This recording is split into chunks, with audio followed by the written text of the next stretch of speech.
আলোচনায় অংশগ্রহণ করবেন ময়মনসিংহ ২ আসন থেকে নির্বাচিত মাননীয় সদস্য জনাব মোহাম্মদুল্লাহ। জনাব মোহাম্মদুল্লাহ, আপনার সময় ৫ মিনিট। ধন্যবাদ আপনাকে। আসসালামু আলাইকুম রহমতুল্লাহ বারাকাতুহু। মাননীয় স্পিকার, আপনাকে অসংখ্য ধন্যবাদ। হাদিসে একটি বাক্য আছে, তুমি যদি কাউকে ভালোবাসো তাকে জানিয়ে দাও। স্পিকার, এই সংসদ সদস্যদের সামনে আমি আপনাকে অনেক ভালোবাসি, এটি জানিয়ে দিলাম। মাননীয় স্পিকার, অসংখ্য ধন্যবাদ। আমাদের শিক্ষামন্ত্রী আহসানুল হক মিলন সাহেব ময়মনসিংহে একটা প্রোগ্রামে গিয়েছিলেন।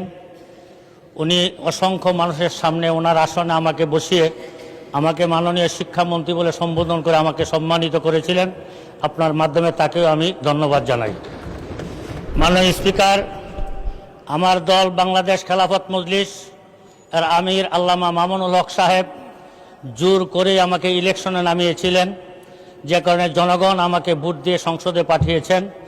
আল্লামা মামুনুল হক সাহেবকে আমি ধন্যবাদ জানাই। ধন্যবাদ জানাই ফুলপুর তারাকান্দার মানুষগুলোকে, যারা তাদের দুঃখ কষ্ট এবং মনের কথাগুলো সংসদে বলার জন্য আমাকে সংসদে পাঠিয়েছেন, তাদেরকে ধন্যবাদ জানাই। মাননীয় স্পিকার, এই বঙ্গর অর্থনীতিতে আমাদের অর্থমন্ত্রী হৃষ্টপুষ্ট এবং হ্যান্ডসাম একটা বাজেট ঘোষণা করেছেন। আমি মনে করি বাজেটটা সর্বদিক থেকে ভালো না হলেও মোটামুটি তুলনামূলক ভালো। এরপরে এখানে আরেকটা এরকম বাজেট এই সংসদে অসংখ্য হয়েছে, বাজেটটা বাস্তবায়ন আমাদের স্থানীয়ভাবে বাস্তবায়ন হয় না। আমি এই বছর আশা করি, যেহেতু আমরা বঙ্গর অর্থনীতির উপর দাঁড়িয়ে আছি, আমরা ৩০০-৩৫০ এমপি মন্ত্রী এখানে আছি, আমরা যদি হাদিস আল্লাহ রাসূল বলেছেন খায়রুন নাস মাইয়ানফাউন নাস, যে মানুষের কল্যাণ করে সে সবচেয়ে উত্তম ব্যক্তি, আর সংসদ সদস্যরা সবচেয়ে বেশি কল্যাণকর কামী, কল্যাণ করার সুযোগ থাকে। আমি মাননীয় স্পিকার, আপনার আসন নিয়েও কিছু কথা আমি বলবো, যে কারণে আপনার পক্ষ থেকে আমাকে একটু সময় দিবেন। আর আমার মাননীয় বিরোধী দলের চিফ হুইপ আমাকে বলেছেন সময়ের পরে 2 মিনিট উনি বাড়াবেন, তাহলে দুইজন যদি 2 মিনিট করে বাড়ান 4 মিনিট সময় আমি পাবো ইনশাআল্লাহ। মাননীয় স্পিকার, এই চিফ হুইপ মহোদয় কিন্তু নেই, মাননীয় চিফ হুইপ মহোদয় নেই পক্ষে যিনি আছেন আমাদের রফিকুল ইসলাম খান সাহেব আছেন, উনি হয়তো সময় বাড়িয়ে দিবেন, হুইপ আছেন। মাননীয় স্পিকার, যে অর্থনীতির উপর আমাদের এই দেশ দাঁড়িয়ে আছে, সেই অর্থনীতির উপরে সবচেয়ে বেশি লুটপাট হয়। সেই অর্থনীতি লুটপাট যদি না হতো, এই দেশ উন্নয়নের জন্য 54 বছর অপেক্ষা করা লাগতো না। আজকে 54 বছর যাবৎ এ দেশের মানুষ সাফারা হচ্ছে।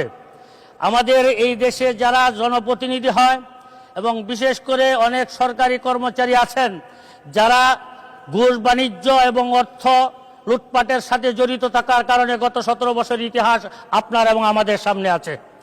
আমি এখানে যারা আছেন এই বছরের 350 এমপি মন্ত্রীদের কাছে অনুরোধ করব, 5টা বছর জনগণের জন্য আপনারা মেহনত করেন। 5টা বছরের এই অর্থ বরাদ্দ জনগণের পিছনে ব্যয় করেন। এখানে যদি আপনারা এখানে খেয়ানত না করেন, এই 1 বছরের অর্থ বাজেটে আমাদের গ্রামের উন্নয়ন হবে ইনশাআল্লাহ।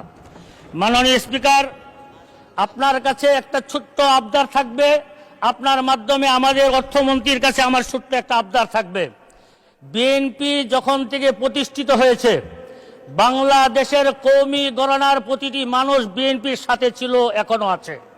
কিন্তু বিগত সময়ে কওমি গণনার কোনো মানুষদের নিয়ে কোনো বরাদ্দের কথা কখনো আসে নাই। এই বছর আমরা ভেবেছিলাম যে এই বছর যেহেতু বিএনপি ইসলামপন্থী দল, ইসলামে মূল্যবোধে বিশ্বাসী, তারা যেমন নৃগোষ্ঠীকে তারা অর্থনীতির বরাদ্দের মধ্যে এনেছে, কওমি অঙ্গনকেও তার বরাদ্দের মধ্যে আনবে। কিন্তু অত্যন্ত দুঃখের বিষয়, কওমি গণনার আলেম উলামা এবং সেই সমাজের মানুষগুলোকে তারা কোন গ্রহের মানুষ মনে করে, এটা আমার বুঝে আসে না মাননীয় স্পিকার। এই জন্য আমি অর্থমন্ত্রীর কাছে সবিনয় অনুরোধ করব যে কওমি গণনার আলেম উলামা ছাত্রদেরকেও আপনাদের এই অর্থ মন্ত্রণালয়ের একটা বাজেট দিয়ে তাদেরকে আপনাদের এই দেশ উন্নয়নের কাজে তাদেরকে কাজে লাগানোর ব্যবস্থা করা হোক। মাননীয় স্পিকার, আপনি যে অঞ্চলের এমপি, আমি আপনার কাছাকাছি এমপি, আপনার এলাকায় যত সমস্যা, সেই সমস্যা আমার এলাকাও।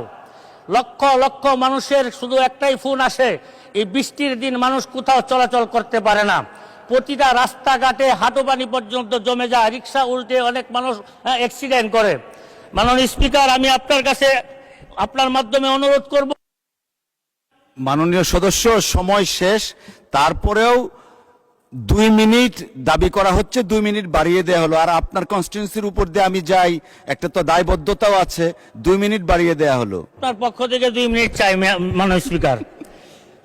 গ্রামীণ অর্থনীতিকে আগে আনতে হলে রাস্তাঘাটের উন্নয়ন লাগবে। এই রাস্তাঘাটে আমার এলাকায় প্রায় 2 থানায় প্রায় 400 কিলোমিটার রাস্তা কাঁচা, যতটুকু পাকা আছে ওইটুকু অচলযোগ্য। আমি মাননীয় সড়ক যোগাযোগ মন্ত্রীর কাছে অনুরোধ করব যে আমার দিকে একটু নজর দিবেন এবং আমার এলাকার মানুষের চলাচলে একটা সুব্যবস্থা করে দিবেন ইনশাআল্লাহ। মাননীয় শিক্ষামন্ত্রীর কাছে বলবো, মাননীয় শিক্ষামন্ত্রী, আপনি আমাকে অনেক ভালোবাসা দিয়েছেন, আমি আপনার প্রতি অনেক সন্তুষ্ট, খুশি। আমাদের এলাকার যতগুলো স্কুল আছে, স্কুলের কোনো ভবন নাই, এখানে শিক্ষক নাই, তাদের ভালো ফ্যানের ব্যবস্থা নাই, কারেন্টের ব্যবস্থা নাই, বাচ্চারা লেখাপড়া করে অনেক কষ্টে। আপনি একটু শিক্ষা খাতে যেমন বড় বরাদ্দ পেয়েছেন, এই বরাদ্দটা যেন সুষম বন্টন হয়, আমার এলাকায় যেন আমি আমার প্রাপ্য অনুযায়ী যেন আমি পাই, এলাকার উন্নয়নে আমি কাজ করতে পারি। মাননীয় স্পিকার, আমার এলাকার 2টা থানা, একটা পৌরসভা আছে, পৌরসভা ইউনিয়নের মতো কোনো উন্নয়ন নাই, রাস্তাঘাট নাই, ড্রেনেজ নাই। ফুলপুর থানার উপজেলার মানুষ এবং পৌরসভার মানুষগুলো বৃষ্টি আসলে তারা চলাচল করতে পারে না। আমি বলবো প্রত্যেকটা পৌরসভাকে যেন উন্নত করা হয়, সি গ্রেড থেকে এ গ্রেডে উন্নত করা হয়। ঠিক তেমনিভাবে তারাকান্দা বিশাল একটা বাজার এবং বিশাল জনগোষ্ঠী এখানে বসবাস করে। এটা পৌরসভা না থাকার কারণে গ্রামের এলাকার মতো ইউনিয়ন পরিষদের মতো রাস্তাঘাট নাই, ড্রেনেজ নাই, পানি জলবদ্ধতার কারণে মানুষ চলাচল করতে পারে না। মাননীয় স্পিকার, আপনার মাধ্যমে তারাকান্দা যেমন উন্নয়ন চাই, ঠিক তেমনি ভাবে তারাকান্দাকে পৌরসভা ঘোষণা করা হোক, এই আবেদন আমি আপনার মাধ্যমে জানাই। মাননীয় স্পিকার, সময় শেষ হয়ে যাচ্ছে, আপনি দয়া করে একটু সময় আমাকে বাড়িয়ে দিবেন। মাননীয় স্পিকার, স্বাস্থ্য খাত নিয়ে আমি কথা বলেছিলাম, কিন্তু স্বাস্থ্য খাতের আমি শুনেছি যে 101 শয্যা বিশিষ্ট হাসপাতালের একটা অনুমোদন হয়েছে, কিন্তু অনুমোদন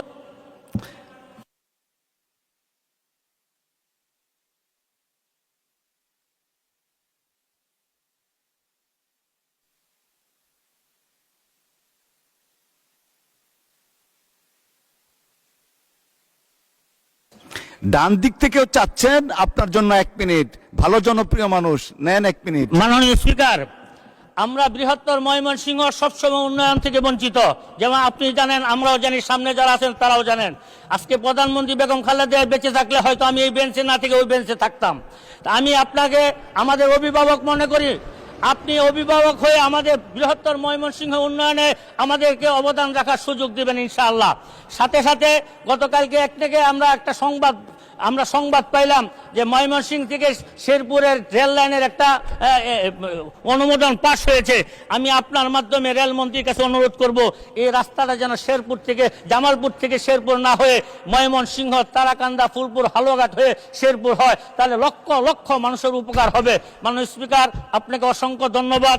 আপনার পক্ষ থেকে 1 মিনিট সময় দিয়েছেন, এটা আমার জন্য লাখ মিনিট। আল্লাহ পাক আপনাকে সুস্থ রাখুন, ভালো রাখুন। আসসালামু আলাইকুম ওয়া রাহমাতুল্লাহি ওয়া বারাকাতুহু। অসংখ্য ধন্যবাদ মাননীয় সদস্য। মাননীয় জি,